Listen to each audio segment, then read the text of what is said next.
بہرحال یہ سب بہلاوے تھے۔ 2 سال ہو گئے تھے شمائلہ کو سیالکوٹ گئے ہوئے، تو اس کی امی چھٹیوں میں اسے لے کر آئیں، نہ بڑے بھیا مجھے سیالکوٹ لے کر گئے۔ گزشتہ سال آپی کی شادی پر مجھے یقین تھا شمائلہ ضرور آئے گی، اور وہ آنا بھی چاہتی تھی، لیکن اتفاق سے انہی دنوں اس کی امی بیمار ہو گئی تھی۔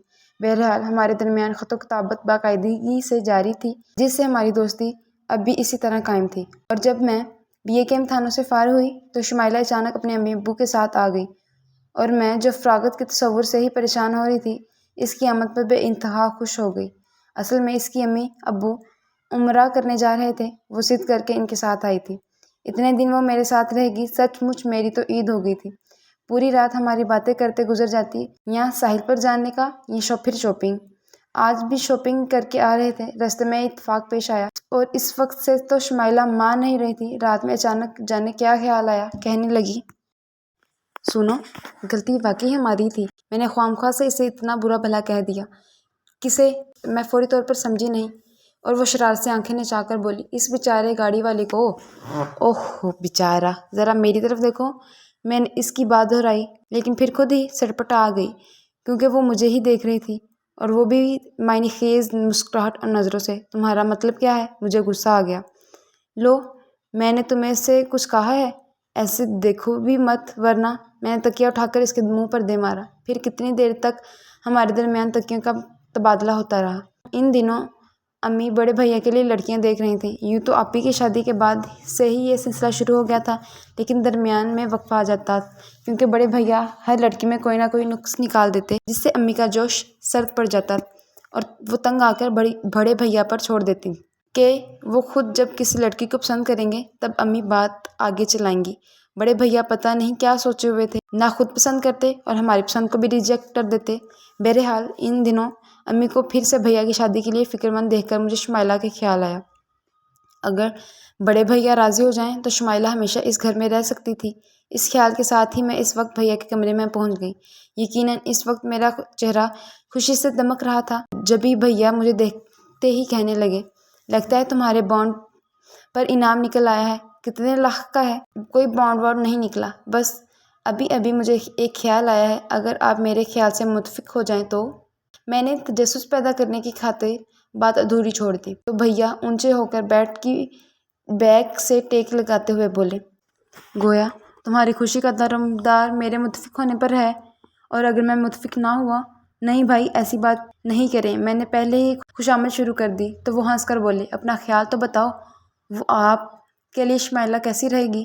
میرا مطلب ہے، میں شوق سے اپنی مطلب واضح کرنے لگی۔ بھیا نے سختی سے ٹوک دیا، سمیہ، آپ میری پوری بات تو سنیں۔ شٹ اپ، جاؤ اپنا کام کرو۔ بھیا کے ڈانٹنے پر میں کچھ ڈر کر اٹھ کھڑی ہوئی اور جانے لگی کہ بھیا میرا ہاتھ پکڑ کر پھر سے اپنے پاس بٹھاتے ہوئے کہنے لگے، بہت غلط بات کہی تم نے سمیہ، شمائلہ تمہاری دوست ہے، میں نے اسے ہمیشہ تمہاری بہن کی طرح سمجھا، تمہیں اس طرح نہیں سوچنا چاہیے۔ اس میں برائی تو نہیں، میں نے منہ پھلا کر کہا، پھر بھی میں مناسب نہیں سمجھتا، اور دیکھ ناراض ہونے کی ضرورت نہیں، موڈ ٹھیک کرو اور جاؤ کھیلو۔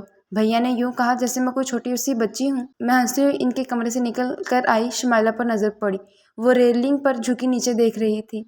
کیا دیکھ رہی ہو؟ میں نے اس کے قریب آ کر کہا تو وہ چونکتی ہوئی پوچھنے لگی، تم کہاں چلی گئی تھی؟ کہیں نہیں، بھیا کے کمرے میں تھی، چلو نیچے چلتے ہیں۔ صرف نیچے؟ نہیں، کہیں باہر چلو، میں بور ہو رہی ہوں۔ وہ ریلنگ چھوڑ کر میری کمر میں ہاتھ ڈالتے ہوئے بولی، امی سے تم اجازت لو، مجھے تو ڈانٹیں گی۔ میں نے اس کے ساتھ نیچے آتے ہوئے کہا تو وہ فوراً مجھے چھوڑ کر امی کے پاس چلے گئیں اور ان سے آپی کے گھر جانے کی اجازت لے آئی تھیں۔ پھر آپی کے گھر ہم صرف 15 منٹ بیٹھی، وہ بیچاری روکتی رہ گئی کہ رات کے کھانے تک رک جاؤ، اس کے بعد وہ اور دلہا بھائی خود ہمیں گھر چھوڑ آئیں گے۔ اور میں بھی رکنا چاہتی تھی، لیکن شمائلہ جانے کیا سوچ کر آئی تھی۔ آپی کے اتنے اصرار پر ان کے گلے میں باہیں ڈال کر لجاجت سے بولی، پلیز آپی، مائنڈ نہیں کریں، ہم پھر آئیں گے۔ اس وقت کہیں اور جانا ہے کیا؟ بالآخر آپی سمجھ گئیں، اور میں منع کرنا چاہتی تھی، لیکن شمائلہ فوراً بول پڑی، جی آپی، وہ ہماری دوست سبیہ ہے نا، اس سے ملنے جانا ہے، لیکن آپ خالہ جان کو نہیں بتائیے گا، کیونکہ انہوں نے صرف آپ کے ہاں آنے کی اجازت دی ہے۔ ہاں، مجھے پتہ چلا ہے کہ تم دونوں بہت آوارہ گردی کرنے لگی ہو، آپی نے کہا تو میں چیخ پڑی، اف، آوارہ گردی، کوئی اچھا لفظ استعمال کریں آپی، اس کا متبادل اچھا لفظ تم ہی بتا دو۔ وہ کیا کہتے ہیں؟ میں نے شمائلہ کو دیکھا تو وہ میرا ہاتھ پکڑ کے کھینچتے ہوئے بولی، راستے میں سوچ لینا۔ اچھا آپی ہم چلتے ہیں۔ وہ آپی کو خدا حافظ کہہ کر مجھے اس طرف کھینچتے ہوئے باہر لے آئیں۔ یہ سبیحہ کون ہے؟ بس اسٹاپ پر آ کر میں نے اچانک یاد آنے پر اسے پوچھا۔ تبھی وین آ کر رک گئی تو وہ میری بات نظر انداز کر کے وین میں سوار ہو گئی اور مجھے بھی جلدی چڑھنے کا اشارہ کیا۔ وین کھچا کھچ بھری ہوئی تھی، جب بھی راستے میں مجھے اس سے بات کرنے کا موقع نہیں ملا۔ البتہ سال کے قریب اترتے ہی میں اس پر چڑھ دوڑی۔ ابھی پرسوں تو ہم یہاں آئے تھے، تمہارا دل نہیں بھرتا؟ اگر امی کو معلوم ہو گیا؟ میں تو نہیں بتاؤں گی، میرے بگڑنے کا نوٹس لیے بغیر وہ لہروں کی شوخیاں دیکھتی ہوئی لاپرواہی سے بولی تو میں نے مزید کچھ کہنے کا ارادہ ترک کر دیا کیونکہ اس پر کچھ اثر نہیں ہونا تھا۔ چند دنوں کی بات ہے، پھر تو میں چلی جاؤں گی، میری خاموشی محسوس کر کے وہ کہنے لگی۔ اور پتہ ہے سمیہ، مجھے تمہارے ساتھ یہ گزرے لمحے بہت شدت سے یاد آتے ہیں۔ کبھی کبھی تو میں رو پڑتی ہوں اور کبھی ابو سے بہت ضد کرتی ہوں کہ وہ دوبارہ کراچی ٹرانسفر کروا لیں، لیکن اب امی نہیں مانتی کیونکہ وہاں میری خالہ اور ماموں وغیرہ ہیں۔ ظاہر ہے اب وہ اپنے بہن بھائیوں کے قریب رہنا چاہتی ہوں گی۔ ہاں لیکن مجھے وہاں بالکل اچھا نہیں لگتا، تم اندازہ نہیں کر سکتی میرے دن کتنے بور گزرتے ہیں۔ کبھی کبھی تو دل چاہتا ہے اٹھ کر تمہارے پاس آ جاؤں۔ اس کی اتنی محبت پر میری آنکھیں پانی سے بھر گئیں۔ مجھے پتہ ہے شمائلہ، کیونکہ میں خود تمہاری دوری کو شدت سے محسوس کرتی ہوں۔ میری آواز کے بجھل پن نے اسے چونکا دیا، پھر میری لبریز آنکھیں دیکھ کر وہ ایک دم میرے گلے لگ گئی۔ خبردار، رونا نہیں۔ اس کی پیار بھری وارننگ پر میں ہنس پڑی۔ میں رو نہیں رہی، اور پلیز مجھے چھوڑو، سب لوگ متوجہ ہو رہے ہیں۔ ہونے دو۔ اس نے پہلے زور سے مجھے کھینچا، پھر الگ ہوئی۔ توبہ، تم نے تو میری ہڈیاں چٹکا دیں۔ میں نے گہری سانس سینے کے اندر اتارتے ہوئے کہا، پھر اس کا ہاتھ پکڑ کر گیلی ریت پر چلنے لگی۔ باتوں میں گزرتے وقت کا پتہ نہیں چلا۔ پھر مجھے ہی احساس ہوا شام اتر رہی ہے اور ہم دونوں اکیلے تھے۔ جب میں نے اسے احساس دلایا تو وہ بھی پریشان ہو گئی۔ بس ابھی فوراً چلو اور دعا کرو یہیں سے وین مل جائے، ورنہ اتنی دور چلنا پڑے گا۔ کچھ دیر پہلے جتنا اچھا لگ رہا تھا اب اتنا ہی ڈر لگنے لگا تھا۔ تیز تیز چلتے ہوئے میں نے کئی بار پیچھے مڑ کر دیکھا، دور دور تک وہ وین کا نام و نشان نہیں تھا۔ پریشان ہونے کا فائدہ نہیں، قسمت میں ڈانٹ لکھی جا چکی ہے، لہٰذا اب آرام سے چلو۔ اس نے کہا تو مجھے غصہ آ گیا۔ تمہاری کیا فکر، تم تو صاف بچ جاؤ گی۔ نہیں، تمہارے حصے کی مار میں کھا لوں گی، یہ میرا وعدہ ہے۔ اب خدا کے لیے ذرا دم لو، میرا سانس پھول گیا ہے۔ اس کے ساتھ ہی اس نے اپنے قدم روک لیے اور لمبی لمبی سانس لینے لگی۔ تبھی ایک گاڑی ہمارے بالکل قریب سے گزری۔ ہم دونوں اچھل کر پیچھے ہٹی اور سنبھلی بھی نہیں تھی کہ وہ گاڑی ریورس ہو کر پیچھے ہمارے قریب آ رکی۔ اس میں بیٹھا اس روز والا شخص شیشے سے سر نکال کر بولا، ارے آپ دونوں وہی ہیں نا؟ اف، میری تو جان نکل گئی، جبکہ شمائلہ اسے دیکھتے ہی تیزی سے بولی، ابھی تک آپ کو گاڑی چلانی نہیں آئی؟ سیکھ رہا ہوں، وہ ڈھٹائی سے کہہ کر ہنسا، اور میں نے شمائلہ کے بازو میں چٹکی کاٹ کر سرگوشی میں اسے چلنے کو کہا تو وہ سمجھ کر فوراً کہنے لگا، آئیے میں آپ کو ڈراپ کر دوں گا، فی الحال ہمارا مرنے کا کوئی ارادہ نہیں۔ شمائلہ اسے جواب دے کر میرے ساتھ چل پڑی تو وہ بھی گاڑی ہمارے ساتھ ساتھ چلانے کے ساتھ مسلسل اصرار کرنے لگا، وہ ہمیں چھوڑ دے گا، کیا حرج ہے، بلکہ اچھا ہے، جلدی پہنچ جائیں گے۔ شمائلہ نے قدم روک کر مجھے کہا تو میں نے نفی میں سر ہلا دیا، ڈرنے کی بات نہیں ہے، شکل سے شریف آدمی نظر آ رہا ہے، اور ہمارے رکنے پر ہی وہ سمجھ گیا، تبھی فوراً فرنٹ ڈور کھول دیا، فکر مت کرو، میں سنبھال لوں گی سب۔ شمائلہ نے مجھے اطمینان دلانے کے ساتھ بیٹھنے کا اشارہ کیا۔ میں آہستہ سے بولی، میں اس کے ساتھ نہیں بیٹھوں گی۔ اچھا پیچھے مرو۔ وہ مجھے دھکیل کر خود اس کے برابر بیٹھ گئی۔ شکریہ، وہ گاڑی سٹارٹ کرتے ہوئے بولا۔ جی نہیں، شکریہ ہمیں آپ کا ادا کرنا ہے، اگر زندہ سلامت منزل مقصود پر پہنچ گئے تب۔ شمائلہ ذرا بھی نروس نہیں تھی۔ خیر اب اتنا اناڑی بھی نہیں ہوں میں، خصوصاً خواتین کی موجودگی میں تو بہت محتاط ڈرائیونگ کرتا ہوں۔ اچھی بات ہے، اب ذرا سپیڈ بڑھا دیں تاکہ ہم آج کی تاریخ میں گھر پہنچ سکیں۔ شمائلہ نے بڑی خوبصورتی سے اسے احساس دلایا، جس پر وہ محظوظ ہو کر ذرا سا ہنسا، پھر اسپیڈ بڑھاتے ہوئے پوچھنے لگا، کس طرف جانا ہے آپ کو؟ فی الحال سیدھے راستے چلتے جائیں، آگے میں راستہ بتا دوں گی۔ چلیے، راستہ تو بتائیں گی، اب نام بھی بتا دیجیے، اور یہ کیا کرتی ہیں آپ؟ اس نے شمائلہ سے پوچھتے ہوئے بیک ویو مرر میں ایک اچھتی سی نظر مجھ پر ڈالی تو میں اپنی جگہ کچھ اور سمٹ گئی، کیونکہ میں کچھ دبول قسم کی لڑکی نہیں تھی، لیکن پتہ نہیں کیوں کسی بھی غیر مرد سے بات کرتے ہوئے میرے ہاتھ پاؤں پھول جاتے تھے۔ ابھی بھی میں یہی سوچ کر پریشان ہو رہی تھی کہ کہیں وہ مجھے مخاطب نہ کرے۔ نام بتانا ضروری ہے کیا؟ شمائلہ نے الٹا اسے پوچھا تو وہ ذرا سے کندھے اچکا کر بولا، کوئی ضروری نہیں، پھر قدرے توقف سے کہنے لگا، ویسے مجھے ابرار احمد کہتے ہیں۔ غم روزگار کے سلسلے میں کویت میں مقیم ہوں، آج کل چھٹی پر آیا ہوا ہوں، یقیناً شادی کرنے آئے ہوں گے۔ جواب نہیں تھا اس لڑکی کا، اس نے بھی بے ساختہ سہرایا۔ بہت ذہین ہیں آپ۔ شکریہ۔ شمائلہ نے گردن اکڑانے کے ساتھ پلٹ کر مجھے یوں دیکھا جیسے کہہ رہی ہو سن لو، اور اس کے پلٹ کر دیکھنے پر ہی غالباً اسے میری موجودگی کا احساس ہوا تو اس سے پوچھنے لگا، یہ آپ کی سسٹر ہیں؟ آپ کو کوئی اعتراض ہے؟ اعتراض کیوں ہوگا، البتہ حیرت ہو رہی ہے کہ آپ سے بہت مختلف ہیں، یعنی بہت کم گو لگتی ہیں، یعنی بہت کم گو لگ رہی ہیں۔ میرے بارے میں اظہار خیال کرتے ہوئے اس نے میرر میں پھر ایک نظر مجھے دیکھا تو ایک بارگی میرا دل بڑی زور سے دھڑکا۔ تبھی شمائلہ نے مجھے آنکھ مارتے ہوئے کہنے لگی، پہلے یہ ایسی کم گو نہیں تھی، اصل میں اس کے ساتھ بڑی ٹریجڈی ہو گئی ہے، بہت دکھی ہے بیچاری۔ کیا ہوا؟ اس نے ایک دم سنجیدہ ہو کر ہمدردی سے پوچھا تو شمائلہ دردناک لہجے میں بولی، اس کے میاں نے اسے چھوڑ دیا ہے، اور زیادہ دکھ کی بات یہ ہے کہ بچہ بھی چھین لیا ہے۔ الو کی پٹی میں اپنی جگہ تلملا کر رہ گئی، جبکہ وہ تعصب کا اظہار کرتا ہوا کہنے لگا، بہت افسوس ہوا۔ کون تھا؟ میرا مطلب ہے آپ لوگوں نے دیکھ بھال کر شادی نہیں کی تھی؟ لیجیے، آج کل کسی کا کیا پتہ چلتا ہے، دیکھنے میں اتنا شریف اور ایماندار لگتا تھا، آپ سے بھی زیادہ۔ وہ اتنی معصوم بن کر بولی کہ مجھے بے ساختہ ہنسی روکنا مشکل ہو گئی، اور پتہ نہیں وہ سمجھا نہیں یا قصداً نظر انداز کر گیا۔ قدرے توقف سے پوچھنے لگا، اب یہ کیا کر رہی ہیں؟ کچھ کرنے کے قابل ہوں تو کریں، ہر وقت تو روتی رہتی ہے۔ ابھی بھی میں اسے بہلانے کی خاطر یہاں لے آئی تھی۔ آپ ان سے چھوٹی ہیں؟ بڑی لگتی ہوں کیا؟ شاید وہ اسے عاجز کرنے کا تہیہ کر چکی تھی۔ وہ سچ مچ سٹا کر بولا، نہیں۔ پھر کیوں پوچھا؟ غلطی ہو گئی، چلیے معاف کیا، اور دیکھیں یہاں سے بائیں جانب موڑ دیں۔ وہ احتیاط سے موڑ کاٹنے کے بعد بار بار مرر میں دیکھنے لگا۔ میں سمجھ گئی میرے ساتھ ہونے والی ٹریجڈی پر افسوس ہو رہا ہے، جبکہ مجھے ہنسی آ رہی تھی، جسے اس سے چھپانے کی خاطر میں شیشے سے باہر دیکھنے لگی۔ اور جیسے ہی شمائلہ نے گھر کے سامنے گاڑی رکوائی، میں جلدی سے اپنی طرف کا دروازہ کھول کر نیچے اتر گئی۔ اس نے شمائلہ سے جانے کیا کہا، پھر ایک دم میری طرف منہ کر کے کہنے لگا، سنیں، آپ کے ساتھ جو ہوا اسے بھلانا آسان تو نہیں، لیکن کوشش کریں اور اس بات کا یقین رکھیں کہ زندگی میں آپ کو بہت سی خوشیاں ملیں گی۔ میرے خدا! میں اپنی جگہ گمسم کھڑی رہ گئی تھی۔ شمائلہ کے امی ابو عمرے سے واپس آئے تو ہمارے بہت اصرار پر صرف 2 دن ہمارے ہاں قیام کیا۔ اس کے بعد شمائلہ کو لے کر سیالکوٹ چلے گئے۔ ظاہر ہے شمائلہ کو بھی جانا ہی تھا۔ میں پھر ایک بار اکیلی ہو گئی، بلکہ اب تو اپنا ہی گھر سونا لگنے لگا تھا، کیونکہ اتنے دن وہ یہیں میرے ساتھ رہی تھی۔ حقیقتاً اس کے دم سے بڑی رونق تھی۔ اب تو امی بھی اس کے جانے کو محسوس کر رہی تھیں، اٹھتے بیٹھتے اس کی باتیں کرتی۔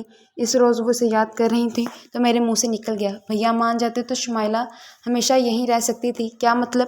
امی نے چونک کر مجھ سے پوچھا۔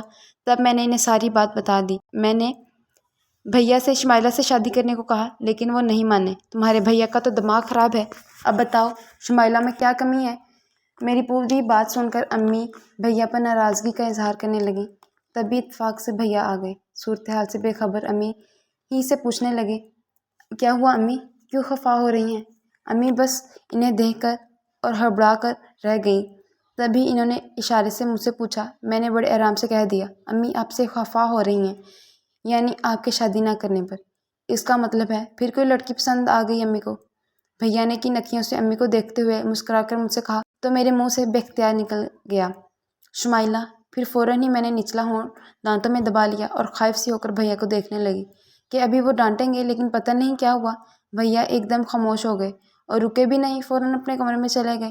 تو میں اندر ہی اندر سہم کر رہ گئی، یقیناً اب میری ٹھیک ٹھاک کلاس لگے گی، اسی خیال کے تحت میں ان سے چپتی پھری۔ صبح جب تک وہ آفس نہ چلے جاتے میں خود کچن میں مصروف رہتی، اور شام میں ان کی آمد پر بھی ادھر ادھر ہو جاتی۔ لیکن آخر کب تک؟ اس رات کھانے کے بعد میں اپنے کمرے میں آئی ہی تھی کہ بھیا بھی میرے پیچھے چلے آئے۔ اس سے پہلے کہ وہ کچھ کہتے میں بول پڑی، بھیا ایمان سے میں نے امی سے کچھ نہیں کہا، وہ خود ہی۔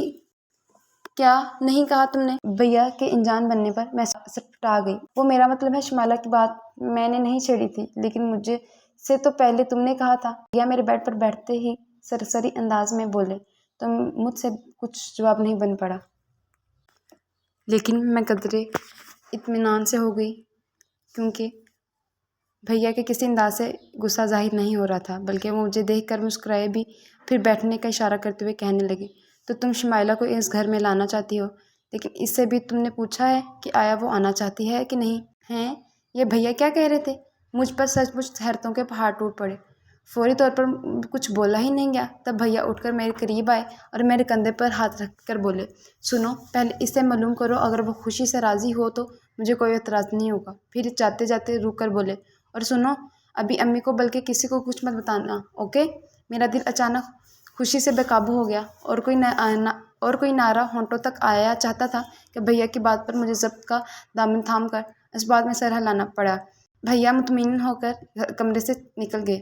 تب میں چھلانگ لگا کر اپنے بیڈ پر چڑھ گئی۔ میرا دل ناچنے گانے کو چاہ رہا تھا۔ ظاہر ہے دوہری خوشی ملی تھی، ایک تو بھیا کا شادی کے لیے حامی بننا، دوسری شمائلہ ہمیشہ کے لیے یہیں آ جائے گی۔ کتنی دیر تک میں اس وقت کا تصور کر کے خوش ہوتی رہی، پھر شمائلہ کو خط لکھنے بیٹھ گئی۔ کاش شمائلہ کی یہاں موجودگی میں ہی بھیا میرے خیال سے متفق ہو جاتے تو مجھے اسے چھیڑنے میں کتنا مزہ آتا۔ اگلے دن شام میں آپی کے گھر جانے کے لیے تیار ہو رہی تھی، اس وقت کچھ مہمان آ گئے۔ جب امی نے آ کر مجھے جانے سے منع کیا اور چائے بنانے کو کہا تو میں سخت جھنجھلائی، کیونکہ بھیا اتنی مشکل سے لے جانے پر تیار ہوئے تھے۔ مہمانوں کو بھی اسی وقت آنا تھا۔ میں بڑبڑاتی ہوئی کچن میں آ کر چائے بنانے لگی۔ کچھ دیر بعد امی آئیں۔ جب انہوں نے مجھے ڈھنگ سے چائے بنانے اور نئی ٹرالی میں لوازمات سجانے کو کہا تب میں ٹھٹک گئی، یعنی کوئی عام مہمان نہیں تھے۔ پھر امی کی بوکھلاہٹ نے مجھے بہت کچھ سمجھا دیا۔ اس کے بعد جہاں میرا فطری تجسس جاگ اٹھا، وہاں گھبراہٹ بھی ہونے لگی تھی، کیونکہ بھیا کی موجودگی میں مہمانوں کے سامنے جانا بہت مشکل لگ رہا تھا۔ لیکن اس کی نوبت نہیں آئی، امی خود ہی آ کر چائے وغیرہ لے گئی تھیں۔ تب میں چپ چاپ اپنے کمرے میں چلی گئی۔ کافی دیر بعد غالباً رخصت ہوتے وقت دو خواتین امی کے ساتھ میرے کمرے میں آئیں تو انہیں دیکھ کر میں اپنی جگہ سے کھڑی ہو گئی۔ انہوں نے بس کھڑے کھڑے میرا نام پوچھا اور یہ کہ میں کیا کرتی ہوں۔ کچھ تعریفی جملے، ساتھ ہی خوشی کا اظہار بھی تھا۔ میں کیونکہ سر جھکائے کھڑی تھی اس لیے میں ان کے تاثرات نہیں دیکھ سکی۔ پھر جیسے ہی وہ امی کے ساتھ کمرے سے نکل گئیں، میں کھڑکی کے پاس آ کر کھڑی ہو گئی۔ یہاں سے میں ان خواتین کو جاتے ہوئے دیکھنا چاہتی تھی، لیکن ان سے پہلے ڈرائنگ روم سے نکل کر بھیا کے ساتھ جو شخص نظر آیا، اسے دیکھ کر میں اچھل پڑی۔ ابرار احمد! میرے ہونٹوں تک یہ نام آیا تھا۔ میں نے جلدی سے اپنا ہاتھ ہونٹوں پر رکھ لیا۔ اس کے ساتھ ہی مجھے اپنے قریب کہیں اس کی سرگوشی سنائی دی، سنیں، آپ کے ساتھ جو ہوا اسے بھلانا آسان تو نہیں، لیکن کوشش کریں اور اس بات کا یقین رکھیں کہ زندگی میں آپ کو بہت خوشیاں ملیں گی، اور شاید میرے ساتھ ہونے والی نام نہاد ٹریجڈی نے اسے متاثر کیا تھا، جو اب خود ہی خوشیوں کا پیمبر بن کر چلا آیا تھا۔ اور میں یہ تو نہیں کہوں گی وہ مجھے اول روز ہی اچھا لگا تھا، البتہ اس وقت اسے دیکھ کر میرے دل میں ہلچل مچ گئی تھی۔ اگلے روز امی نے آپی کو بلاوا بھیجا اور جو کچھ ان سے کہا وہ آ کر مجھے کہنے لگی، سنو، کل تمہارے لیے جو پرپوزل آیا تھا، تمہارے اس کے بارے میں کیا خیال ہے؟ میں خاموشی سے آپی کو دیکھنے لگی تو وہ میرا ہاتھ دبا کر بولی، اصل میں لڑکا کویت سے آیا ہے، اس کی چھٹی بھی بس 1 مہینے کی رہ گئی ہے، اس لیے انہوں نے فوری جواب مانگا ہے۔ امی اور بھیا کو لڑکا پسند آیا ہے، اب تم جلدی سے اپنا خیال بتاؤ تاکہ آپی نے بات ادھوری چھوڑ کر شرارت سے میری کمر میں چٹکی کاٹی تو میرے ہونٹ آپ ہی آپ شرم کی مسکراہٹ کی گرفت میں آ گئے۔ اس کے بعد ظاہر ہے آپی کو کچھ کہنے سننے کی ضرورت نہیں تھی۔ اس رات میں بہت دیر تک جاگتی رہی اور جانے کیا سوچتی رہی۔ خصوصاً یہ تصور بڑا دلکش تھا کہ ابرار احمد کو جب معلوم ہوگا کہ میرے ساتھ کوئی ٹریجڈی نہیں ہوئی تو وہ محض شمائلہ کا مذاق تھا، اور ظاہر ہے یہ سب میں بتاؤں گی۔ شمائلہ تو یہاں تھی نہیں اور اتنی جلدی سے اس کی آمد ممکن بھی نہیں تھی، اور پھر اب تو امی کو جانا تھا بھیا کا پرپوزل لے کر، کیونکہ میں اسے خط لکھ چکی تھی اور مجھے یقین تھا وہ بھیا کو ناپسند نہیں کر رہی تھی۔ بہرحال مجھے افسوس اس بات کا تھا کہ وہ میری شادی میں شرکت نہیں کر سکتی، کیونکہ سب کچھ آنن فانن طے ہو گیا تھا۔ امی، بھیا، آپی کو تو ایک لمحے کی فرصت نہیں تھی۔ ظاہر ہے اتنے کم وقت میں تیاری آسان نہیں تھی، پھر بھی اپنے طور پر بھیا نے کوئی کسر نہیں چھوڑی۔ ان کا کہنا تھا کہ میری کون سی کوئی اور بہن بیٹھی ہے۔ یوں تیاری میں وقت گزرنے کا پتہ ہی نہیں چلا، اور میں سنہرے سجیلے خوابوں کو پلکوں کی اوٹ میں چھپائے ابرار احمد کی سیٹ پر آ بیٹھی۔ یہاں بہت ہنگامہ تھا۔ ابرار کی بہنیں اور کزن ان سے نیک وصول کرنے میں بہت شور مچا رہی تھیں۔ بڑی مشکل سے میری ساس نے آ کر سب کو خاموش کر دیا، پھر انہیں اپنے ساتھ لے گئیں۔ ایک دم خاموشی چھا گئی، لیکن مجھے بالکل احساس نہیں ہوا، کیونکہ میں اپنی دھڑکنیں شمار کرنے میں لگی ہوئی تھی۔ جناب، کچھ دیر بعد ان کی شوق سے بھری آواز سنائی دی تو میرا جھکا ہوا سر مزید جھک کر گھٹنوں سے جا لگا۔